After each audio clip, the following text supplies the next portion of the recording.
Praise the Lord. दोस्तों, हम आपका स्वागत करते हैं आज रात की प्रार्थना में। और आज मैं आपसे बात करना चाहता हूं लूका रचित सुसमाचार उसका 4 अध्याय और 16 पद से, जहां पर कुछ इस प्रकार से लिखा है। फिर वह नासरत में आया, जहाँ पाला पोसा गया था, और अपनी रीति के अनुसार शब्द के दिन आराधनालय में जाकर पढ़ने के लिए खड़ा हुआ। आमीन। दोस्तों, यहां पर परमेश्वर का वचन यीशु मसीह के विषय में बताता है। और जो कुछ पवित्र आत्मा ने मुझ पर रिवील किया, वो बातें मैं आप लोगों के सम्मुख रखना चाहता हूं। मैं ये नहीं कह रहा कि मैंने बहुत डीप स्टडी करके आपको बता रहा हूं, नहीं। जब मैं अपनी बाइबल पढ़ रहा था, तब परमेश्वर का आत्मा हमसे बातचीत करता है और उसी के विषय में मैं आपसे बात करूंगा कि परमेश्वर का वचन कहता है कि जब यीशु मसीह 40 दिन और 40 रातों तक जंगल में रहा, उसकी शैतान के द्वारा परीक्षा हुई, और जब यीशु मसीह विजय होकर वहां से बाहर आए, तो वो नासरत को गए। अब ये नासरत क्या है? नासरत एक नगर है जहां पर यीशु मसीह के माता पिता रहा करते हैं। यूसुफ और मरियम का परिवार रहता है, वहां उनका घर है नासरत में।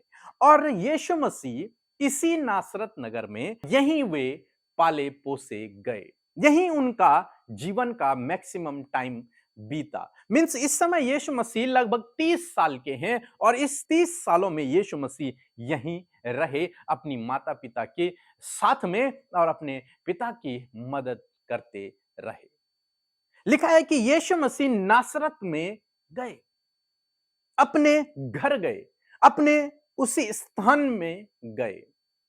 और उससे पहले लिखा है यीशु मसीह पवित्र आत्मा से परिपूर्ण होकर नासरत में आए, और वहां से यीशु मसीह ने अपनी सेवा कार्य को, अपनी मिनिस्ट्री को शुरू किया। आगे परमेश्वर का वचन लिखा है, और अपनी रीति के अनुसार लिखा है कि जब वो नासरत पहुंचा, फिर उसने अपनी रीति के अनुसार, रीति मीन्स प्रथा, कस्टम, रिवाज आप कह सकते हैं, अपने जो धार्मिक रिवाज था, उनकी जो धार्मिक प्रथा थी, उसके अनुसार यीशु मसीह ने क्या किया आगे देखेंगे।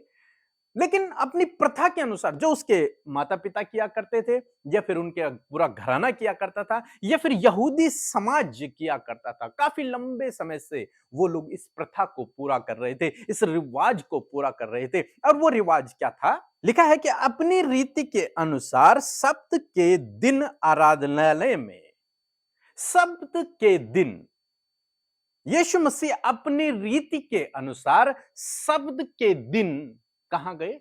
आराधनालय में गए। तो ये शब्द क्या है? आप लोग सोच रहे होंगे, बहुत से भाई बहन जो नए हैं उन्हें नहीं पता शब्द क्या है।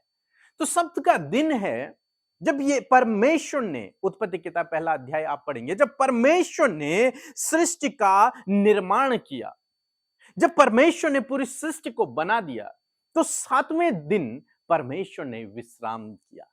और इसी 7वें दिन को सप्त का दिन कहा जाता है। परमेश्वर ने जब मूसा को 10 आज्ञाएं दी, तो उनमें से एक आज्ञा यह थी कि तू सप्त के दिन को पवित्र मानना। इस दिन तो कोई काम मत करना। यह दिन परमेश्वर के लिए ठहराया गया है। इस दिन परमेश्वर ने विश्राम किया था, इसलिए तो इस दिन कुछ काम मत करना, क्योंकि यह दिन परमेश्वर का दिन है। परमेश्वर ने विश्राम किया था, इसलिए मनुष्यों को भी क्या करना है? विश्राम करना है। फिर लिखा है कि यीशु मसीह आराधनालय में गया। कहां गया? आराधनालय में। आराधनालय मीन्स एक बिल्डिंग है, जैसे आज चर्च है। एक बिल्डिंग है जहां पर सभी यहूदी लोग इकट्ठा होते हैं। वहां पर कुछ लीडर होते हैं। वो लीडर उन्हें परमेश्वर के वचन से सिखाते हैं, समझाते हैं। और हर सप्त के दिन, अगर आज के हिसाब से हम लोग देखें, तो सपोज हर संडे के दिन वे लोग वहां आराधनालय में एकत्रित होते थे। और यहां पे लिखा है कि यीशु अपनी रीति के अनुसार, अपनी प्रथा के अनुसार, अपने रिवाज के अनुसार वो सप्त के दिन, उसी 7वें दिन परमेश्वर के भवन में, उस आराधनालय में पहुंचा, और वहां आराधनालय में जाकर पढ़ने के लिए खड़ा हुआ। क्या पढ़ने के लिए? परमेश्वर का वचन पढ़ने के लिए। हम आगे देखेंगे, परमेश्वर का वचन पढ़ने के लिए यीशु मसीह वहां पर खड़े हुए। तो ये वचन को जब मैं पढ़ रहा था, तो परमेश्वर ने कुछ बातों को मुझ पर रिवील किया। जैसे यहां पर लिखा है सप्त का दिन। एक इंपॉर्टेंट दिन जिसे परमेश्वर ने पवित्र ठहराया है और उस दिन को परमेश्वर ने आशीषित दिन कह के ठहराया है। और उस दिन सभी लोग उस आराधनालय में जाते थे। वे लोग कुछ काम नहीं किया करते थे। वो दिन परमेश्वर का दिन था। मीन्स उस दिन कुछ नहीं करना है, केवल परमेश्वर की संगति में बने रहना है। और यीशु मसीह इस काम को लगातार किया करते थे। अपने जीवन भर यीशु मसीह ने इस काम को किया।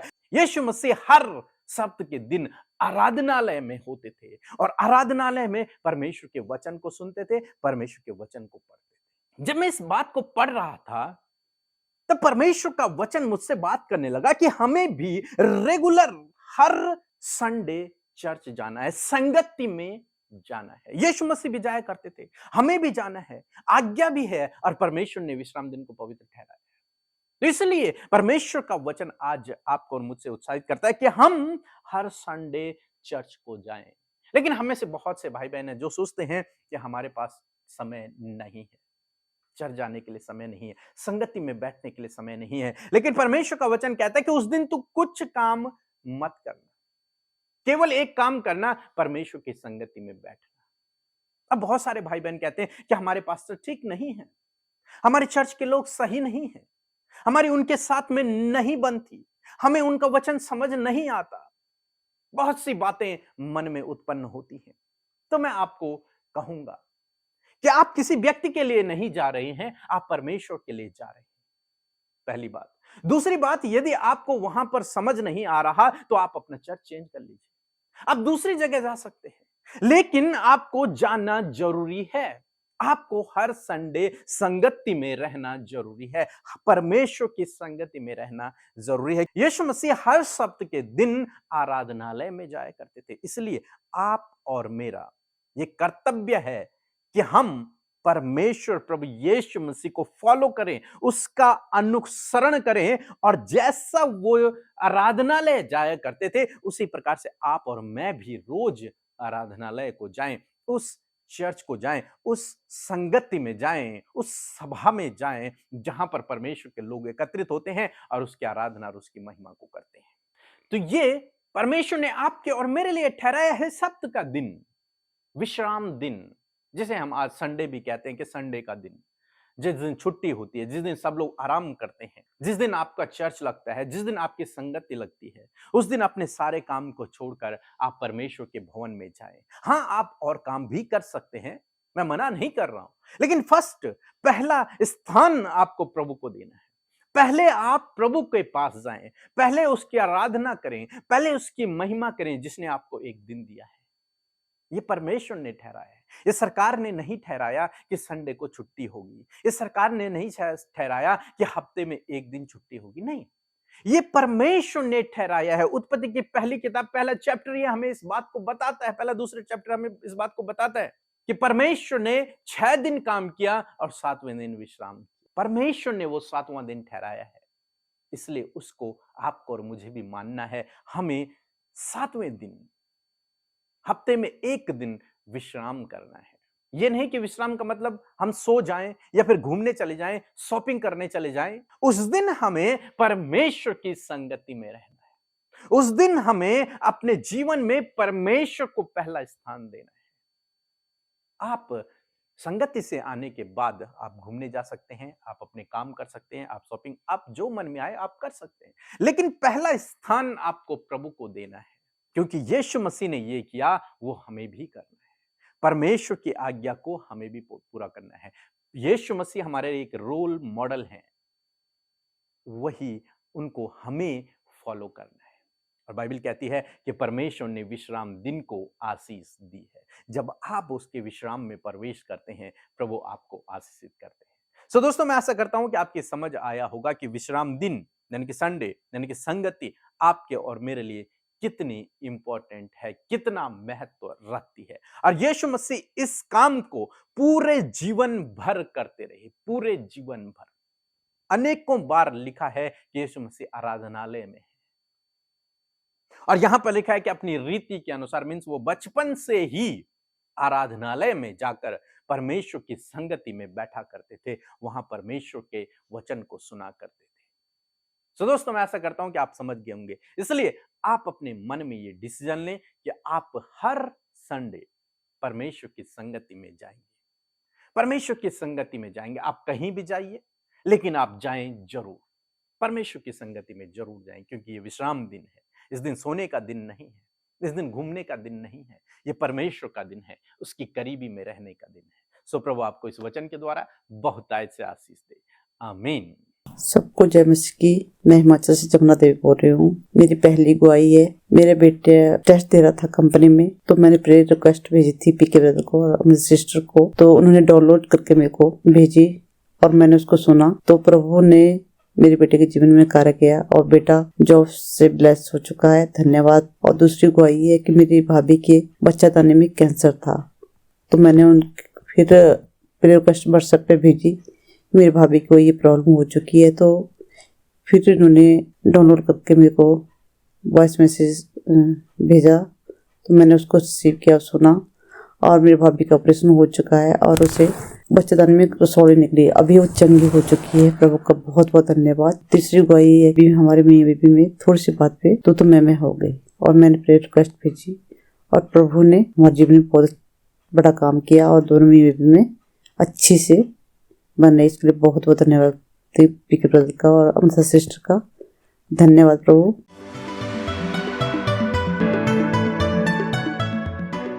आइए हम सब मिलकर प्रार्थना करें।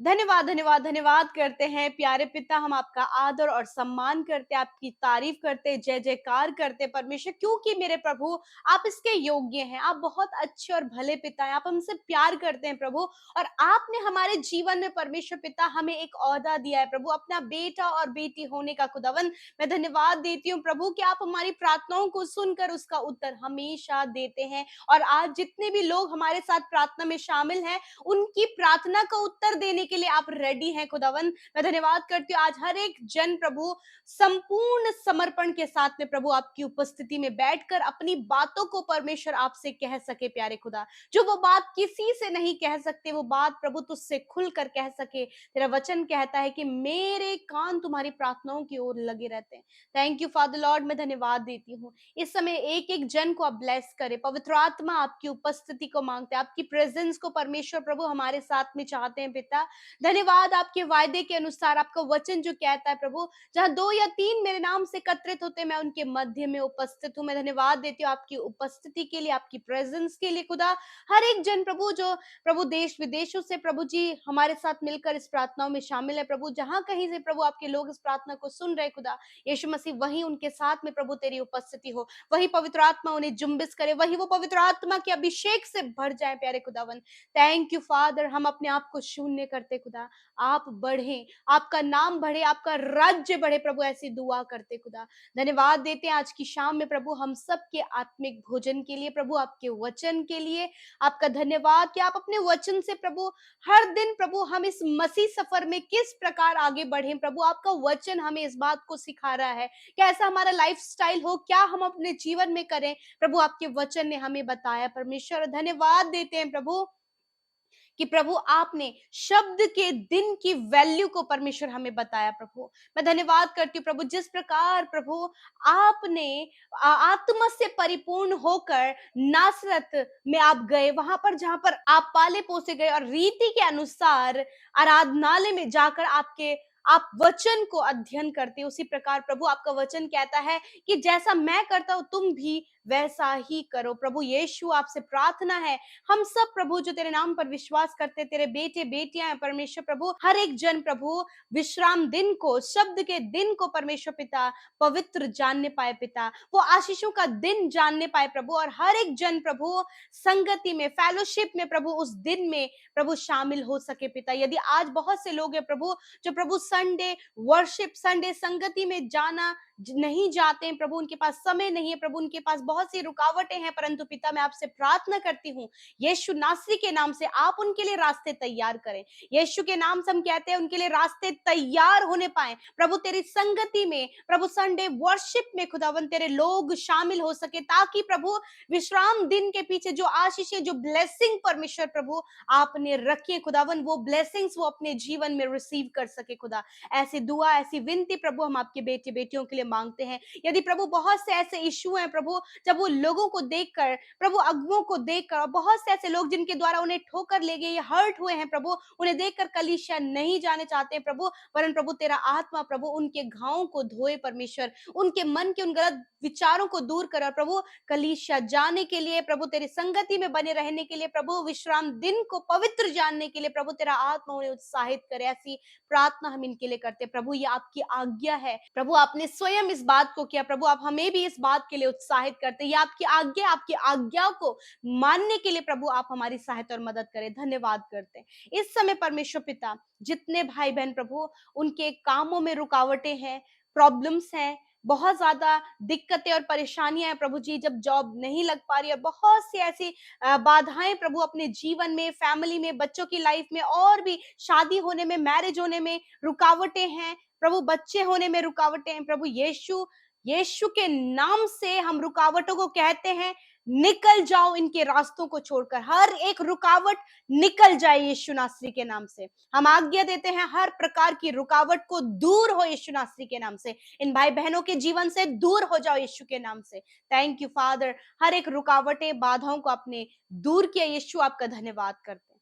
इसी वक्त परमेश्वर पिता मैं प्रार्थना करती हूँ प्रभु, जिन भाई बहनों को पिता जो शारीरिक दुर्बलता में है, बीमारियों में, रोग में है, तकलीफों में है, हॉस्पिटल में है, वेंटिलेटर में है, जो छोटे बच्चे, नौजवान, बुजुर्ग लोग, हर एक भाई बहन जो इस प्रार्थना को सुन रहे खुदावन, और वो शारीरिक रूप से प्रभु बहुत ज्यादा स्ट्रगल कर रहे, दर्द, तकलीफ और बीमारियों में है, तो हर एक बीमारी को हम यीशु के नाम से आज्ञा देते हैं, इसी वक्त निकल जाओ, निकल जाए यीशु नासरी के नाम से। हर एक बीमारी को आज्ञा देते हैं, जाओ यीशु के नाम से प्रभु। इन भाई बहनों को छोड़कर हर एक बीमारी जाए यीशु नासरी के नाम से।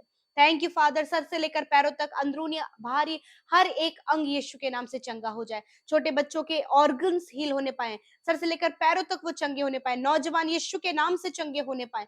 इसी वक्त हम आज्ञा देते हैं हर एक बीमारी चली जाए, हर एक शरीर यीशु के नाम से चंगा हो जाए। धन्यवाद करते पिता, प्रभु आपने इन्हें छुआ, और प्रभु हर एक रोग से पिता इस समय ये आजाद है, इस बात के लिए धन्यवाद करते हैं, क्योंकि आपका वचन कहता है, निश्चय मैंने तुम्हारे रोगों को सह लिया और दुखों को उठा लिया। Thank you father, your word is powerful, और इस वचन पर आपके लोग निर्भर होकर अपनी चंगाई को रिसीव किए हैं।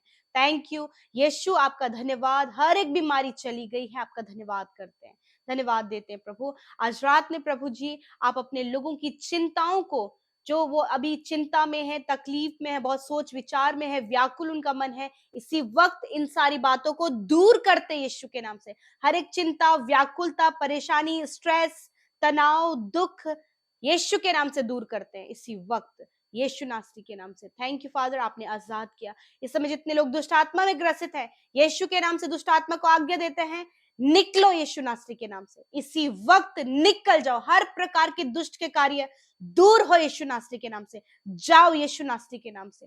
Thank you father. आज रात में प्रभु जिन्हें नींद नहीं आती है प्रभु, रात भर बुरे सपने देखते हैं, डरावने विचार आते हैं, डरावने विचार, पैनिक अटैक, हर प्रकार की नकारात्मक बातें, जाओ यीशु नासरी के नाम से। धन्यवाद करते प्रभु, अच्छी नींद आप इन्हें दें प्रभु, ताकि कल का दिन आपके साथ में देखें और आपकी महिमा करें। धन्यवाद पिता, आपने हमारी प्रार्थनाओं को सुना, उत्तर हाँ आमीन में दिया। आज हर एक जन ने प्रभु जो आपके सम्मुख अपनी प्रार्थनाओं को रखा, अपनी फैमिली को रखा, अपने बच्चों को आपके आगे समर्पित किया, आज प्रभु आपकी आज्ञा को मानने के लिए वो रेडी हुए, उन्होंने एक निश्चय लिया है, तो प्रभु आप पूरा करने में इनकी मदद करें।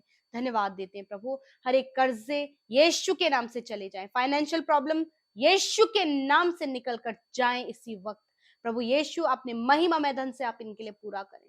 थैंक यू लॉर्ड, आपने हम सब की विनतियों को सुना, उत्तर हाँ आमीन में दिया। धन्यवाद देते हैं जितने भाई बहन अपने रिक्वेस्ट को भेजते हैं प्रभु जी, इंस्टाग्राम, फेसबुक, टेलीग्राम में, फोन कॉल के माध्यम से, प्रेयर टावर में, परमेश्वर मैं धन्यवाद देती हूँ, एक एक की प्रार्थनाओं को आपने सुना, उत्तर हाँ आमीन में दिया। आप उनकी सुधि लिए हैं, आप उन्हें जानते हैं, आपका धन्यवाद देते हैं कि हर एक की प्रार्थना आपने सुनी है। धन्यवाद देते हैं, यीशु के नाम से प्रार्थना मांगते हैं, आमीन आमीन और आमीन।